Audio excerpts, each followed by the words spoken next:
ရှေးဟောင်းအီဂျစ်ပြည်မှာနိုးလာပြီးတင့်ဘေးနာမှာတောရဲ့တူးကြီးရှိနေမယ်ဆိုရင်ဘာဒီဖြစ်လာမလဲပထမဆုံးတနာရီမှာတော့တင်ဟာတဲကန်တရာအလဲမှာနိုးလာပြီးရှေးဟောင်းအီဂျစ်ပြည်ကိုရောက်နေမှန်းသိလိုက်ရပါတယ်ဒါပေမဲ့တင့်ဘေးမှာတော့တောရဲ့တူးကြီးကရှိနေတာပါ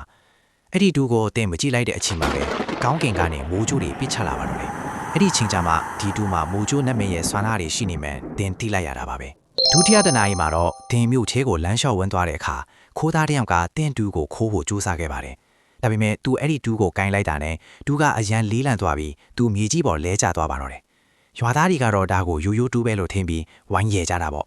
ဒါနဲ့တင်ကဒီတူးကိုမနိုင်တဲ့သူကိုရွှေ့ပေးမယ်လို့ကြေညာလိုက်ပါတယ်တတိယတနာရီမှာတော့တူးကိုရထူမမနိုင်တဲ့တဲ့တင်ကဈေးတစ်ခုလုံးပလန်သွားပြီးဖာရိုဘရင်ရဲ့စစ်တင်နာပတိနားထဲအထိရောက်သွားပါတယ်စစ်တင်နာပတိကတင်းကိုအန်ဒရဲရှိတဲ့စုံကဝေတယောက်လို့ထင်ပြီးစစ်သားတွေကိုတင်းကိုဖမ်းဖို့ချက်ချင်းအမိန့်ပေးလိုက်ပါတော့တယ်9နာရီကြာတဲ့အခါစစ်သားတွေကတင်းကိုဖမ်းဖို့လုံနေတော့မှတင်းကတောချစ်တူးကိုလမ်းခေါ်လိုက်ပါတယ်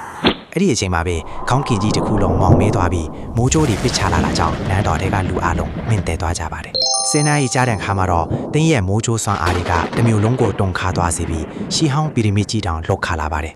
ပီရမစ်ရဲ့အောက်ခြေအနက်ဆုံးနေရာမှာတော့အနူဘစ်နမင်းကဒီစွမ်းအားကိုစက်တင်တတိထားမိသွားပါပြီ10နာရီကြာတဲ့အခါမှာတော့ကောင်းကင်ကြီးမောင်အတီးကျသွားပြီးမြို့တစ်ပြင်လုံးမှာလေပြင်းတွေတိုက်ခတ်လာပါတယ်ပီရမစ်ကြီးတွေကလည်းတဖြည်းဖြည်းအကွဲလာနေပြီးမို့အနူဘစ်နမင်းနိုးထလာတော့မယ်ဆိုတာတိတာနေပြီးတကယ်တိုက်ပွဲကြီးကစတင်တော့မှာဖြစ်ပါတယ်